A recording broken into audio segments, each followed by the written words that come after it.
یعنی کہ اگر آپ کو صاف ستھری نوکرانی چاہیے تو آپ شادی کر لیں۔ بھلا یہ کیا بات ہوئی؟ ایک تو میں ویسے ہی کام چور، کام کرتے ہوئے مجھے موت آتی تھی، چاہے وہ صفائی ستھرائی ہو یا پھر کھانا بنانا۔ مجھے یہ سب کام زہر لگتے تھے۔ مجھے بس گھومنا پھرنا اور سونا پسند تھا اور کھانا پسند تھا۔ میں اٹھ کے کھڑی ہوئی، اپنے بالوں کا جوڑا بنایا، پہلے نہا دھو کے فریش ہوئی، پھر الماری میں سے عمر کے کپڑے نکال کے پریس کیے۔ جب تک میں نے کپڑے پریس کیے وہ نہانے جا چکا تھا۔ بے دلی سے میں نے اس کے کپڑے بیڈ پہ پھینکے اور ناشتہ بنانے کے لیے کچن میں چلی گئی، کیونکہ 9 بجے سے پہلے میرے سسر نے ناشتہ کرنا ہوتا تھا اور وہ اٹھ کے چھوٹے سے ڈائننگ ٹیبل کے سامنے بیٹھ چکے تھے۔ میں ان سے پوچھنے لگی کہ آپ کیا ناشتہ کریں گے؟ کہنے لگے بس 1 کپ چائے، ساتھ میں مکھن ٹوسٹ دے دو اور 1 انڈا بوائل کر دو۔ خیر اتنا تو میں کر ہی سکتی تھی۔ میں نے ناشتہ اپنے سسر کو بنا کے دے دیا۔ ابھی میں ان سے یہی پوچھ رہی تھی کہ عمر ناشتے میں کیا کھاتا ہے، تبھی کمرے سے عمر کی آواز سنائی دی۔ میں کمرے میں گئی تو تولیہ باندھے ہوئے مجھے بڑے غصے سے دیکھ رہا تھا، ہاتھ میں اپنی شرٹ پکڑی ہوئی تھی۔ اسے تم استری کہتی ہو؟ ایسے کپڑے استری کرتے ہیں؟ میں نے جمائی روکتے ہوئے کہا ہاں تو کیا ہوا، اچھی تو استری کی ہے، مجھے تو اس میں کوئی نقص نظر نہیں آ رہا۔ کہنے لگا میں پہلے ہی لیٹ ہو رہا ہوں یار، اس طرح سے تو استری نہیں کرتے۔ یہ دیکھو کالر دیکھیے تم نے، لگتا ہے کالر پہ استری نہیں پھیری، اور یہ کف دیکھ رہی ہو بالکل نچڑے ہوئے ہیں۔ میں نے کہا اتنے بھی برے نہیں ہیں، ایک تو آتے ہی آپ نے مجھے کام پہ لگا دیا۔ یہ کہہ کے میں نے موٹے موٹے ٹسوے بہانے شروع کر دیے۔ اس بیچارے کو نرم پڑنا پڑا۔ کہنے لگا اچھا ٹھیک ہے، میں آج پہن جاتا ہوں، لیکن دیکھو کل سے مجھے اس طرح کے کپڑے بالکل نہیں پہننے ہیں۔ اور تم نے نہ میری ٹائی نکال کے رکھی ہے، نہ بیلٹ نکالی ہے، نہ میرے جوتے پالش کیے ہیں، میری گھڑی میرا بٹوا کچھ بھی نہیں رکھا۔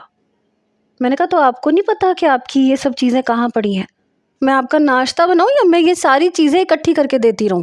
اتنا تو آپ خود بھی کر سکتے ہیں۔ کہنے لگا تو پھر میں تمہیں کیوں لایا ہوں؟ اسی لیے لایا ہوں نا تاکہ یہ سب کام تم کرو، پہلے میں خود ہی کرتا تھا نا۔ میں نے کہا تو پھر آپ کیوں اپنی عادتیں خراب کر رہے ہیں؟ میرے آنے کا مطلب یہ نہیں ہے کہ آپ اپنی عادتیں خراب کر لیں۔ مجھے نہیں پتا، میں ناشتہ بنانے جا رہی ہوں، اپنی چیزیں خود ہی سمیٹا کریں۔ میں کمرے سے باہر آ گئی، کچن میں آئی، بمشکل انڈے فرائی کیے، بریڈ سلائس ٹوسٹر میں ہی گرم کیے، چائے بنائی۔ جب باہر آئی تب تک وہ تیار ہو کے ٹیبل پہ بیٹھ چکا تھا، ماتھے پہ بل تھے، میں اس کے برابر میں بیٹھ گئی۔ بہرحال ناشتہ کرنے کے بعد کہنے لگا وہ بابا کی میڈیسن ان کے کمرے میں پڑی ہے اور میرے بابا میڈیسن کھانے میں بہت آلسی پن کرتے ہیں، تم پلیز میڈیسن انہیں اپنے سامنے کھلانا، ان کے ہاتھ میں رکھنا۔ میں نے کہا ہاں ٹھیک ہے، اور ہاں رات کو بریانی بنا لینا۔ یہ سن کے میری آنکھیں پوری کی پوری کھلی تھی، کیونکہ مجھے بریانی بنانی نہیں آتی تھی، بلکہ مجھے کچھ بھی بنانا نہیں آتا تھا۔ پھر وہ اٹھ کے کھڑا ہو گیا، اپنا لیپ ٹاپ کا بیگ پکڑا، جانے سے پہلے کہنے لگا بابا آپ میرب کو اپنی میڈیسن کا بتا دیجئے گا، اور جو بھی دوپہر کو کھانا ہے وہ بھی بتا دیجئے گا۔ کہنے لگے اچھا بتا دوں گا، تم کیا بچی کے سر پہ سوار ہو گئے ہو۔ جانے سے پہلے پھر رک گیا، پلٹ کے مجھے دیکھا اور کہنے لگا اور ہاں آج سارے کپڑے دھو لینا، بہت کپڑے جمع ہو گئے ہیں، مجھے تو لگ رہا ہے اب میرے پہننے کے لیے بھی کپڑے نہیں بچے۔ یہ سن کے مجھے چکر سا آیا تھا۔ میں نے چائے کا آخری گھونٹ ختم کیا۔ میرے سسر کہنے لگے بیٹا کمرے میں میرا میڈیسن کا باکس پڑا ہوا ہے، وہ لے کے آؤ۔ میں وہ لے کے آ گئی۔ پھر مجھے بتانے لگے کہ کون سی دوائی انہوں نے صبح ناشتے کے بعد کھانی ہے، کون سی دوپہر کو، کون سی رات کو۔ جب انہیں پتا تھا کہ انہیں کون کون سی دوائیاں کھانی ہیں تو مجھے بتانے کی کیا ضرورت تھی؟ بہرحال اب میں انہیں تو کچھ کہہ نہیں سکتی تھی۔ میں نے پانی دیا اور انہوں نے میڈیسن کھا لی۔ پھر ٹی وی لگا کے بیٹھ گئے، خبریں سننے لگے۔ میں کچن میں آئی، پٹخ پٹخ کے برتن دھوئے، ساتھ میں اپنے آنسو بھی صاف کر رہی تھی۔ بھلا یہ بھی کوئی زندگی ہے؟ کچن صاف کرنے کے بعد میں نے فریج میں سے چکن نکالا، 2-4 کیبنٹ کھول کے دیکھنے میں ہی یہ پتہ چل گیا تھا کہ کیا چیز کہاں پڑی ہے۔ پھر میں نے باہر آ کے ٹیلی فون سے اپنے گھر پہ فون کیا۔ شکر تھا کہ فون جویریہ نے ہی اٹھایا۔ کہنے لگی کیسی ہو بجو؟ میں نے کہا بہت بری ہوں، یہ بتاؤ بریانی کیسے بناتے ہیں؟ میں نے ہاتھ میں پین اور کاپی بھی پکڑ رکھی تھی۔ وہ ہنسنے لگی، میں نے کہا جویریہ کی بچی دانت کم نکالو۔ اس نے مجھے پوری ترکیب بتائی، حالانکہ میں نے بالکل ٹھیک اسی ترکیب سے بریانی بنانی شروع کی تھی۔ البتہ چاول بوائل نہیں کیے تھے، سوچا تھا کہ رات کو کر لوں گی۔ جویریہ بریانی بہت مزے کی بناتی تھی۔ میرے سسر کہنے لگے کہ دوپہر کا کچھ بھی مت بناؤ، فریج میں کچھ بچا ہوا پڑا ہے وہ میں کھا لوں گا۔ پھر میں باہر گئی، دیکھا تو کپڑوں کا انبار تھا۔ ایک واشنگ مشین موجود تھی۔ شکر ہے کہ اماں نے مجھے آٹومیٹک مشین دی تھی جس میں زیادہ محنت کی ضرورت نہیں تھی۔ بہرحال میں نے اس میں سرف ڈالا، کپڑے ڈالے، باقی کام اسی مشین نے کیا۔ آدھے سے زیادہ کپڑے تقریباً نمٹ چکے تھے اور مجھے زیادہ محنت بھی نہیں کرنی پڑی۔ باقی صفائی وفائی پہ میں نے دھیان نہیں دیا۔ مجھے گھر تو صاف ہی لگ رہا تھا۔ دوپہر کا کھانا کھانے کے بعد میرے سسر کہنے لگے، بیٹا آپ کو کیرم کھیلنا آتی ہے؟ تو میں نے کہا ہاں ابا جی، اس میں تو میرا کوئی جواب ہی نہیں ہے، آپ مجھے ہرا نہیں سکتے۔ کہنے لگے اچھا یہ بات ہے، چلو پھر ہو جائے ایک گیم۔ بڑے خوش مزاج قسم کے تھے۔ 3-4 بار انہوں نے مجھے ہرایا، 2-3 بار میں نے بھی انہیں ہرایا۔ پتہ ہی نہیں چلا شام کا وقت بھی ہو گیا۔ ڈور بیل کی آواز پہ مجھے ہوش آئی کہ میں نے تو اب بھی چاول بوائل ہی نہیں کیے اور عمر آ بھی گیا۔ میرے سسر کہنے لگے جاؤ دروازہ کھولو۔ میں نے دروازہ کھولا، اس نے مسکرا کے مجھے سلام کیا۔ میں نے اچھی بیویوں کی طرح اس کے ہاتھ سے لیپ ٹاپ کا بیگ پکڑا۔ کہنے لگا بہت بھوک لگ رہی ہے، آج میں نے لنچ بھی نہیں کیا، کھانا تو بنا لیا نا تم نے؟ میں نے کہا ہاں، بس چاول بوائل کر کے دم دینا ہے۔ کہنے لگا اوکے ٹھیک ہے، میں نہانے جا رہا ہوں، فریش ہو کے آتا ہوں، تب تک تم بریانی کمپلیٹ کر لو۔ میں کچن میں آ گئی، چاول بوائل کیے، لیکن مجھے لگا جیسے وہ کچھ زیادہ ہی بوائل ہو گئے۔ خیر میں نے بریانی کو دم دیا اور میں لاؤنج میں آ گئی جہاں میرے سسر ایک پاکستانی ڈرامہ دیکھ رہے تھے جو میں بھی بڑے شوق سے دیکھتی تھی۔ میں ان کے برابر والے صوفے پہ بیٹھ گئی۔ میں نے کہا آپ بھی دیکھتے ہیں یہ؟ کہنے لگے ہاں، ڈرامے میں سارے دیکھتا ہوں۔ میں نے کہا آپ کو پتہ ہے میں بھی یہ بڑے شوق سے دیکھتی ہوں۔ پتہ ہی نہیں چلا آدھا گھنٹہ کیسے گزر گیا۔ جب عمر کمرے سے باہر آیا تو کہنے لگا ارے تم نے کھانا نہیں ابھی تک ٹیبل پہ لگایا۔ تب مجھے یاد آیا کہ میں نے تو بریانی کو دم دیا تھا اور ابھی تک تو اس کا دم نکل چکا ہوگا۔ اور یہی ہوا، بریانی کم اور کھچڑی زیادہ لگ رہی تھی۔ جب میں نے ڈائننگ ٹیبل پہ رکھا تو عمر کے تو ماتھے پہ بل پڑے۔ کہنے لگا یہ کیا ہے؟ میں نے کہا یہ بریانی ہے، اس کو دم زیادہ لگ گیا ہے۔ کہنے لگا میں یہ نہیں کھا سکتا۔ میرے سسر کہنے لگے ارے کوئی بات نہیں، ہو جاتا ہے۔ انہوں نے اپنی پلیٹ میں وہ کھچڑی نما بریانی ڈال لی۔ عمر کہنے لگا بابا مجھ سے تو آج تک نہیں ہوا، آپ نے تو کہا تھا کہ لڑکی کھانا بنانے میں ماسٹر ہے، یہ کیا بنایا ہے اس نے؟ یہ سن کے مجھے پھر سے وہی احساس ہونے لگا جیسے مجھے یہاں باورچن بنانے کے لیے لایا گیا ہے۔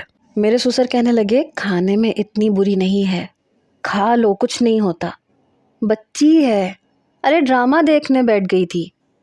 کہنے لگا واٹ؟ پھر کہنے لگا گھر دیکھا ہے آپ نے؟ مجھے لگتا ہے کہ وہی کل کی صفائی ہوئی ہوئی ہے۔ پھر مجھ سے کہنے لگا تم نے صفائی نہیں کی؟ میں نے کہا نہیں، کپڑے دھوئے تھے، میرا سارا وقت اسی میں لگ گیا۔ میں نے یہ نہیں بتایا کہ میں نے 3 گھنٹے کیرم کھیلا تھا، اور یہ بات میرے سسر نے بھی چھپا لی۔ میرے سسر کہنے لگے عمر یہ کیا طریقہ ہے بات کرنے کا، وہ کوئی ملازمہ تھوڑی ہے۔ وہ کہنے لگا بابا تو کیا میں ملازم تھا؟ امی کے انتقال کو 4 سال ہو گئے ہیں اور پچھلے 4 سال سے میں یہ کام کر رہا ہوں۔ آپ نے کیا کہا تھا مجھ سے کہ بچی بڑی سلیقہ مند ہے، کھانے بہت اچھے بناتی ہے۔ کمرے کا حشر دیکھیں جا کے، جیسا صبح چھوڑ کے گیا تھا ویسے کا ویسے پڑا ہوا ہے۔ وہ بات یوں کر رہا تھا جیسے اس کی بیوی کم اور ملازمہ کی ضرورت اسے زیادہ تھی۔ میں اٹھ کے کھڑی ہو گئی۔ میرے سسر کہنے لگے بیٹا کھانا کھاؤ۔ میں نے کہا نہیں مجھے نہیں کھانا، آپ لوگوں کو بہو کی اور بیوی کی نہیں بلکہ آپ کو اس گھر میں ملازمہ کی ضرورت تھی۔